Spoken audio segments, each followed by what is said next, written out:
A little over 4 years ago, Pa and I got our first EV. It was a 2020 Porsche Taycan Turbo S. It was the first in the state. Our boys there brought it right to us as soon as they got it. We test drove it, and we haven't driven an EV before that, fell in love with it, bought it on the spot. That's what started, I wouldn't call it an obsession, but more of an interest in EVs. The way that thing drove, the quality of it being, Porsche and everything was just like out of the world. I was used to driving like X6s at the time. What else? There was a whole bunch of other cars that I went through, Cayennes, Macans, and other vehicles. But having driven something like that with such power, such quality, it was really wild. So I drove that, not as a daily driver, but more as like a sports car, like all of these, for about a year. And during that time, Porsche came out with what's called the Cross Turismo. So I ordered one of those up, just a Cross Turismo 4, because my budget didn't allow for the turbo. Like many other people, those things are expensive. And I drove that as a daily driver for about a year. During that time, BMW also announced their first like real true EV. It was the, what was it? It was the i4. Went to the dealership after they got their first one, loved it so much, ordered it, and I intended on using that as another, like a secondary daily driver. So we had the Taycan Turbo S, Taycan Cross Turismo, and the BMW i4 all at the same time. Now also during this, my parents got into EVs. They got their first one. It was the EQS 580. Loved it. There were some things about it that were kind of quirky, as EVs tend to be, or I shouldn't say quirky, but more new for them. Going from an internal combustion to an EV was different for them. But they drove that for a little over almost 2 years, and they enjoyed that a lot. That's what they ended up trading towards DBX 707. Now that is their daily driver. They have it parked for the winter, of course. They'll start driving that here pretty soon. So while I was driving the i4, BMW also came out with their own SUV called the iX. And that car, in my opinion, was really awesome. It's the one that I built. I built the i4 too. And the Cross Turismo. I built all those EVs. Anyway, I designed the iX. It was kind of a copper grayish color. And online, the interior color looked to be black. It was more of like a blue. Didn't love it, didn't hate it, but I drove that for about a year as well. And during all this time, GM announced their own version of an EV, the Hummer. They brought it back to life. So of course, I had to go in and reserve the first edition, which I did. Not to bore you guys, but that was a nightmare dealing with GMC and the reservation process. I put in one reserve for the pickup, one reserve for the SUV, about 2 years in advance. It's like 2022 time frame when they first announced this. When the time came to build it, it's kind of a first come, first serve, and I know I was on the money with that. I had to have been like the first 50 people as soon as that opened up, I was there, and I put my $100 in. And so anyway, so I knew I was first, especially locally here, to get the option to build or purchase one of those. I had my local dealership on there and everything, and by the time it came to take the allocation spot, they were just not willing to work with me.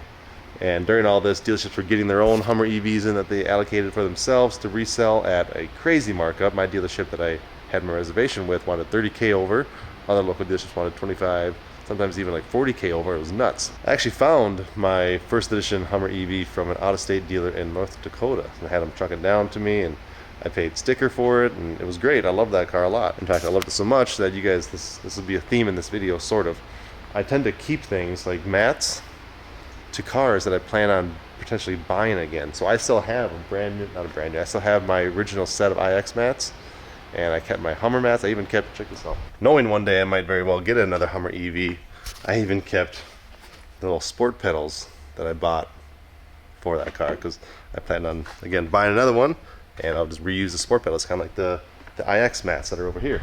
They're underneath these little pads. Those are my old iX floor mats. So if you watched my previous video, you'll know that I did try to trade that green Hummer EV in on a white Hummer EV, but during all this, my green Hummer EV took a shit on me. It just stranded me. It left me for dead in my parking lot at my work, and it just was not responsive. So I had to get it towed to a local GMC dealer. It took them about a week to look at it, and it's like, that's fine. I had the Renegade to putz around in, and they could not for the life of themselves figure out what was going on with it. They were terrible at getting back to me on what was going on. They had no idea what was going on, so I was like, all right, whatever, I just want to wash my hands with it, be done. And I've had that car for about 18 months, time to move on. So I was trying to find another iX to replace it, because EVs I thought are awesome. And so I went to Motorworks, and they found one for me that was pretty perfect. I was like, all right, well, let's make a deal on it. They gave me top tier trade value for the Hummer. They discounted the iX pretty heavy for me. Now they just had to get it in. It was sitting at a port somewhere. They had to just grab it and bring it to their dealership. So that was a done deal. However, they were not willing to give me the trade value for the Hummer EV without having it in their lot. I couldn't pre-trade it, in other words, even though it's sitting at the GMC dealership getting worked on, not knowing when it's going to be done, when it's going to be completed. They wouldn't wrap up the deal without having the vehicle in their lot, which I understand kind of, but in the same sense, it's like, let's make a deal here. During all this, the Wagoneer S came in to stock that I just out of speculation put my name on back in 2024, July, when that was first announced. That dealership reached out to me and said, hey, do you want to put your name on this? You'll get the first one. Just no obligation to buy it. They just want to put a customer's name on because it's a brand new car. I was like, yeah, sure, I'll put my name on it, sure. We'll see what happens. So during the Hummer iX negotiation, roll back a little bit, I wanted to trade that green Hummer in on the white Hummer, but that GMC dealership was not willing to work that deal because that white Hummer, despite being in transit, was not at the dealership again. So same thing, these dealerships need these vehicles to be at the physical location before they can make a deal. Like, they can't pre-sell. There's a razor blade on the ground. Solar Shield was here wrapping the Super Snake last week and dropped a blade. It's sketchy. Anyway, so they were not willing to take the Hummer as trade towards, like a pre-trade towards the white Hummer that was in transit because that one wasn't there. So getting frustrated. The Jeep came in during all this. I was like, screw it, let's just trade it for the Jeep, the Wagoneer S that you guys saw in the last couple of videos. So I traded the Hummer towards the Wagoneer S, and actually the dealership that was working on it, the GMC dealership, are the ones who bought it. So it was kind of a pass-through or a curb purchase, I think they call it.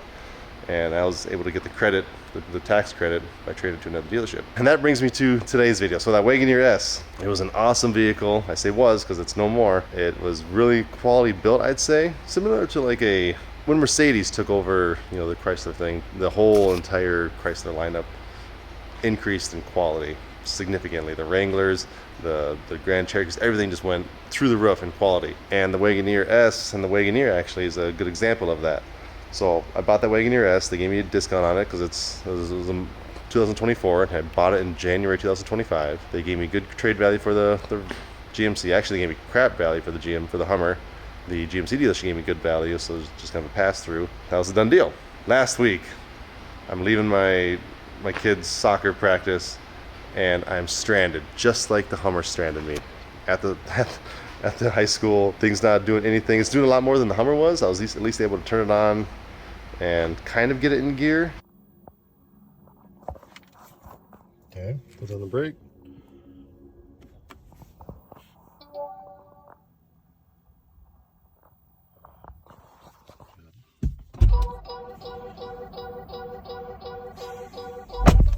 Ignition on, yeah, fucking.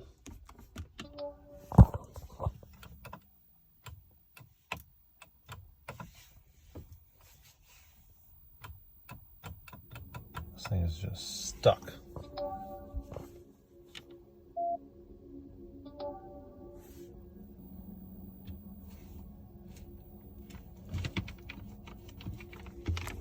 Piece of shit. And I mean, I could have pushed it, but it was not wanting to put itself in gear. And that was the second time that it did it. It did it also, like I said earlier, in my parking lot. I was stranded for about 2 hours. Got a tow truck. Towing this piece of shit to the dealership. By that point, the vehicle would not turn itself off. Does that make sense? So there's two batteries. There's the main lithium battery, then there's a 12 volt, like a seal lead acid battery in the back. And that seal lead acid battery is the one that helps, like, initially start the vehicle. It runs I think it runs the HVAC and maybe the radio. I'm not really sure. They don't really know either. But during all this time while I was waiting for the tow truck driver to come, 2 hours, the vehicle is running off of that 12 volt battery. And by the time the tow truck got there, the thing just drained itself, and this thing was acting like it was dead. Thankfully, they had those manual releases on the inside that I could get out. That's how I had to get out of the vehicle. And tow truck came, took the vehicle to the Jeep dealership, and there it sat. So I was driving around the Renegade for a couple days, and during all this, I was trying to negotiate a deal to trade that Wagoneer S back towards the original Hummer EV that the GMC dealership had. So they were working on that. And also during this time, that white, I didn't tell you what color, but that iX that I ordered with the local BMW dealership before I bought the Wagoneer also came in. So both vehicles that I was trying to negotiate the trade for that green Hummer are now available. Now I really wanted the iX because I had one before and I loved it, and I was in the middle of negotiating that deal when out of nowhere the iX M70 got announced, 2026, and there's enough changes or improvements. It's not like one year to another, there's not a whole lot of improvements. Sometimes there's like quality of life adjustments. The 25 to 26 iX is actually a pretty significant bump. It went from a M70 or M60 to an M70, which isn't a whole lot. A little bit more range, actually like 20 more miles, 25 more miles, which is pretty significant. But more importantly, the seats. That was one of my only things I didn't like about the iX, was the seats are pretty flat. They're more like a bench style. The return for the M70 is like a proper MC. Like if you look at my M4, this thing has, you know, very heavy bolstering. It plants you in your seat. It holds onto you tight. It hugs you tight. That's what an M car should be. And the M60 was supposed to feel that, but the seats are the same as what you find in the M50. Now the M70, it's an option on the 60. I think it's now 60 and 45, 55, something like that. The optional seats, the performance seats, are standard on the M70. So they improved that. They improved, what was it? They updated the interior, some interior parts. Yeah, like there's a little like see-through pass thing in the back. I think they lowered it or made it smaller, something like that. But that's I don't really care about that because I was tall enough to not be a concern. Exterior got some new styling that looks, I think, much better. iX looks great as is, but they improved it. So that took out that M60 iX off the table. I wasn't willing to buy a vehicle that was already outdated here, and like that's M70 is probably available now. Maybe people will start getting them in June, July, if I had to guess. But even though they were willing to give me a huge discount, this is gonna be a long intro, sorry. Even though they're willing to give me a huge discount on the M60, trading the Jeep, the trade value they gave me on the Wagoneer S was not great. So during all this, I was also working to get that white Hummer. They gave me one of the best trade values out of all the 3 or 4 places I was getting bids from, including the original Jeep place. But because I'm in and out of vehicles so often, this being the most recent, the Super Snake, and closing out the Camaro, the Dark Horse, the Challenger, recently adding again this, and the Jeep Wagoneer S, I was not able to secure financing, which is, I mean, it makes sense, right? It had to catch up with me at some point, but I put zero down on the M4, on the 4RS, on the Turbo S, on the R8, on the Aston. No, Aston I had like 10K down because that's what they needed for a deposit to order it. Anyway, I got like, you know, tons of money in cars that I put zero down, and that makes sense because my credit was really good and my history was really good. But having come in and out of auto loans so often over the last year, people were hesitant, including Stellantis on that Wagoneer S. They had to, my dealership had a finance guy. I had to basically beg them to like approve me at 0% financing, which was great, whatever, they got it done. The Hummer also had a 0% financing incentive, but GM Financial was not willing to work with me unless I put a significant amount of cash down. Which, as you guys know, all my cash goes into the cars, which I don't have just a chunk of cash, despite having all these assets. A lot of them I don't own, the bank owns, but a lot of them I do own. The bank wasn't willing to work with me because of the history. So what I did, I went back to the original dealership and I negotiated a deal. You'll see what something's missing over here. The Renegade. I shouldn't say finally, I had that car for a little over a year. It was just my little Polo jumper, go to the airport, go to the state fair, driving around places that I don't want to drive one of these. You know, take it up to soccer practice that's several cities away, things like that. It was my like beater, you can call it, I guess. And I had intended on giving that or letting my oldest son use it. He's turning 15 this year, and he needs a car coming up, but we'll get him something else. Maybe this car actually. Whew. Okay, that was a long. I missed some stuff too, but that was kind of give you guys to bring you up to speed as to what's been going on in the last 4 months, something like that. So I traded the Jeep Wagoneer S, and I traded the Renegade, and I'm no longer an EV owner. And I know some of you guys are gonna be happy about that, and I'm a little bit happy about that. But I mean, the EVs, especially the ones that I buy. I mean, if you guys haven't driven one, it's crazy. I put a little over 4,000 miles on that Hummer, and I can't show you the app because it's not connected anymore. But it cost me maybe $100 total in like fuel, you can call it. I'm part of a plan with my electric company where it's called peak charging, something with peak. I can only charge between the hours of 11 p.m. and 7 a.m. and it is a fraction of the price as it would be if I was charging during the day. And I get like a huge rebate back. There's a lot of stuff going on during all this and a lot of incentives.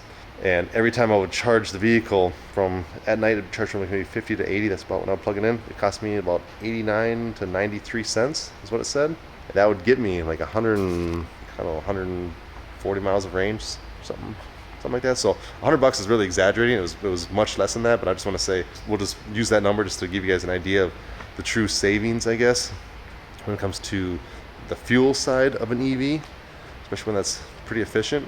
Now you could say, well, Chris, you actually didn't save money because you lost your ass on the trade value, and that's true, but at least I drove it for 18 months. I don't know. Nothing I buy, except for a few of these I consider a appreciating asset. They're all depreciating. So these are cars, you guys know how the game works.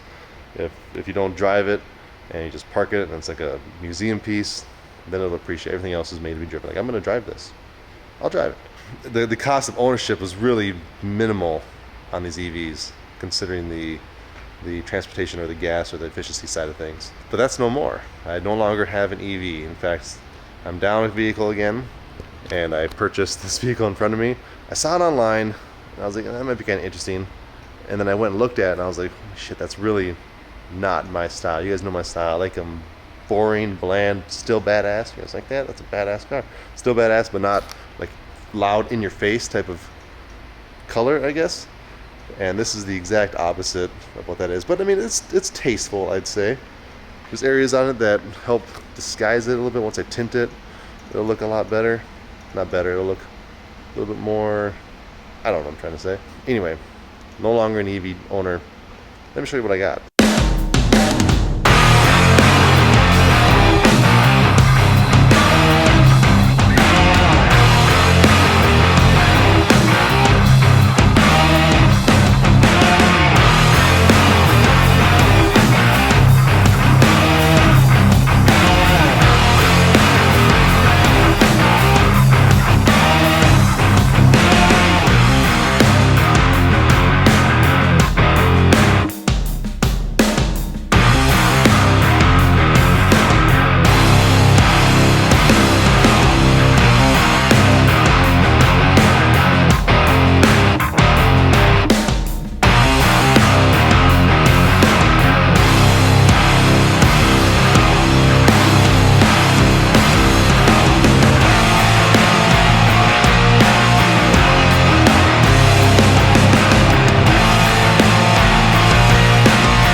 That's right, it's a 2025 two-door Jeep Wrangler Rubicon.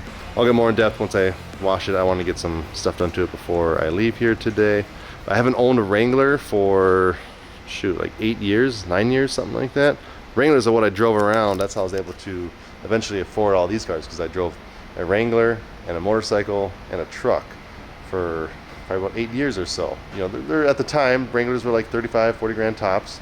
That's how I was able to pay off my house. Eventually, you know, that's being the biggest debt item that I had at the time. You know, having that off the table, that's how I was able to buy more cars. So now, anyway, I'm back to owning a Wrangler for the first time in about 8 to 9 years, I'd say. And I always wanted a two-door. Something about them just looks cool to me.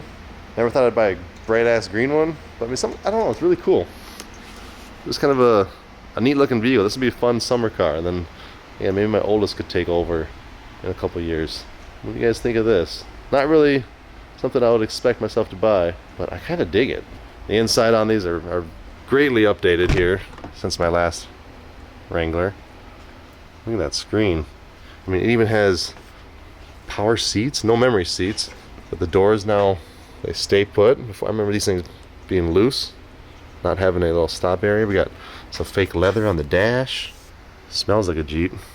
Yeah, I'm gonna get some running boards. I don't think they'll look right, but the purpose for them, I remember Wranglers, they got these little things now, because this is that like 35-inch tire package. I remember Wranglers kicking crap up at these hinges on the four doors and just peppering the shit out of this wheel well or wheel arch. I'm gonna get some running boards that'll come out to, think about here, it'll make it easier to get into. I mean, this is with the 35s, this is a tall vehicle to get into. Look at this, this is above my knee level, so you really do have to step into it. Parents might struggle, but that's all right. Those running boards will help. But I've only driven it maybe 40 miles, and I really like it. I can't get it in for clear wrap for a couple weeks, so hopefully nothing happens during now and then. Yeah, I don't know. It's kind of cool, right? I like it. I'm gonna stop rambling. This is a huge intro. I'll do an edit for the wash, and then I'll explain what's going on next.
This is gonna be the world's cleanest Jeep always.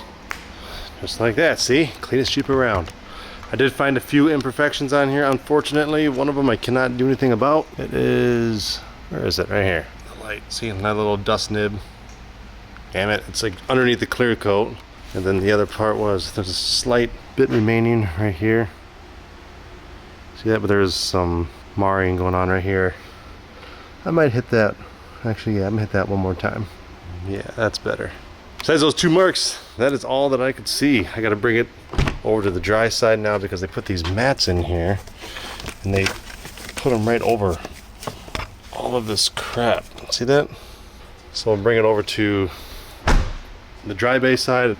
I'll also get some of this residue that's on the inside. This is like a little circle right here. You guys can't see that. You might be able to see this one, like the window sticker residue. See that? That's on the inside. It's cool how the antenna is integrated into the windshield now, although I don't think that'll be cheap to replace. But yeah, anyway, I'll get that done over here.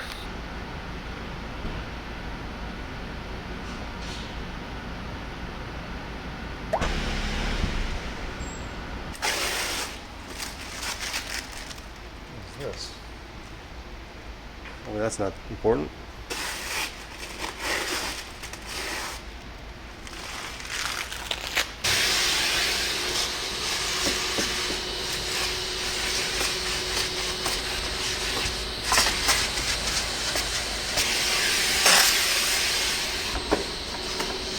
Real quick before I get too far ahead, I'm gonna shampoo this little area on the carpet. It's just kind of nasty looking, so I'm gonna clean that up real quick, and then I'll give you guys a little walk around.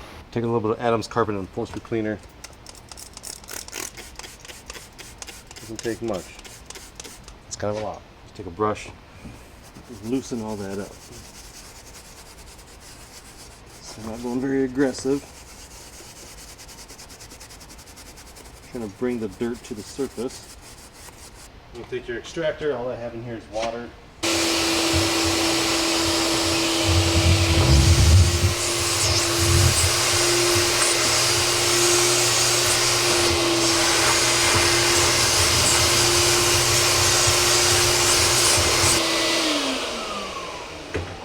That was a tight area. I'm gonna take a towel. I'm gonna blot the rest of the area.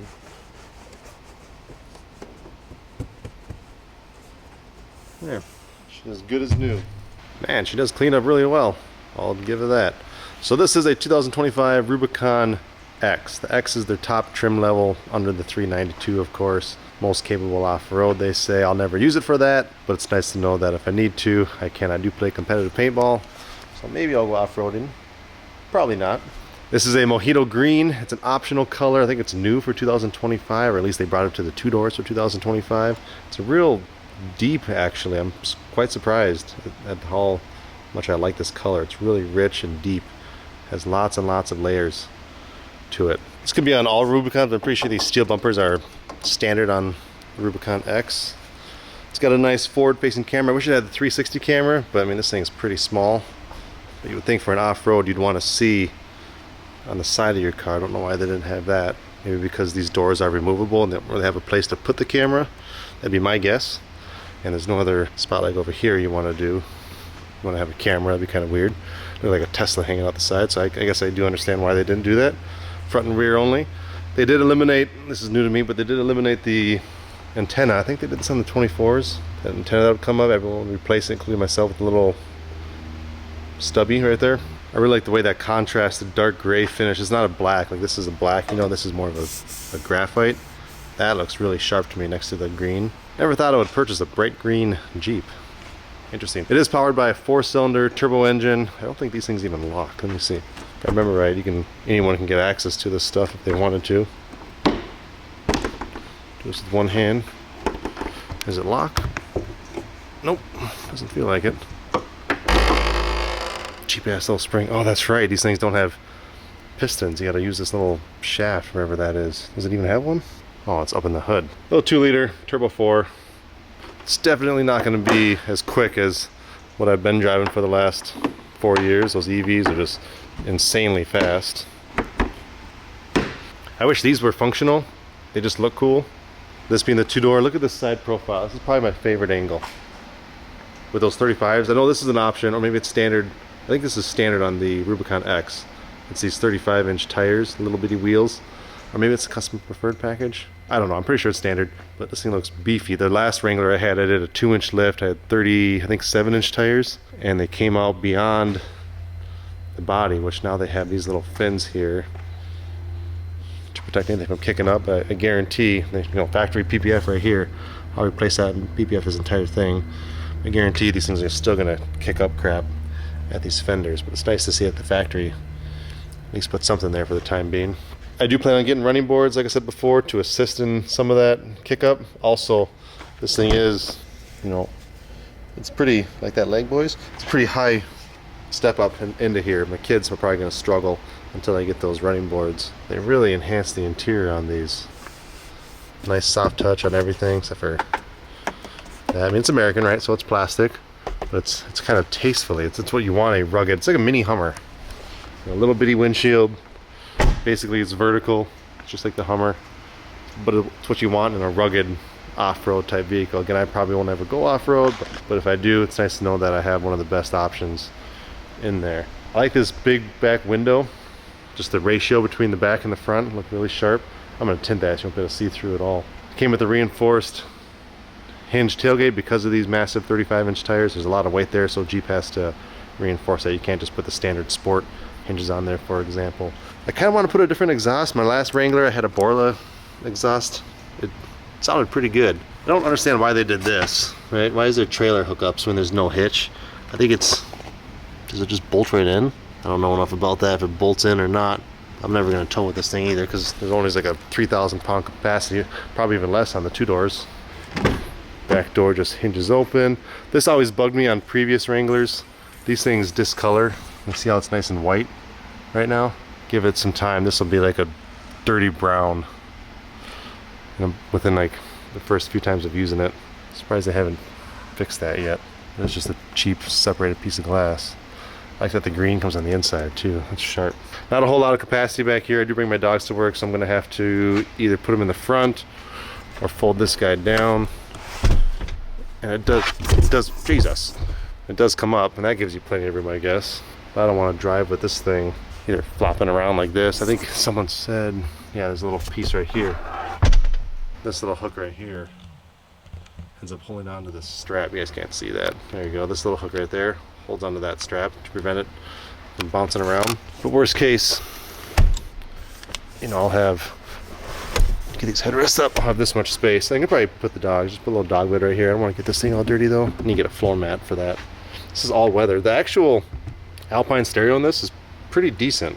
Remember that in previous Wranglers too, it being actually kind of nice. I gotta do a better job on that. Steel bumper in the back, but then it gets plastic right here. Look at this. It's kind of cheap, but it'll do its job. Clean that up better too. This is something that's new to me for the last couple years.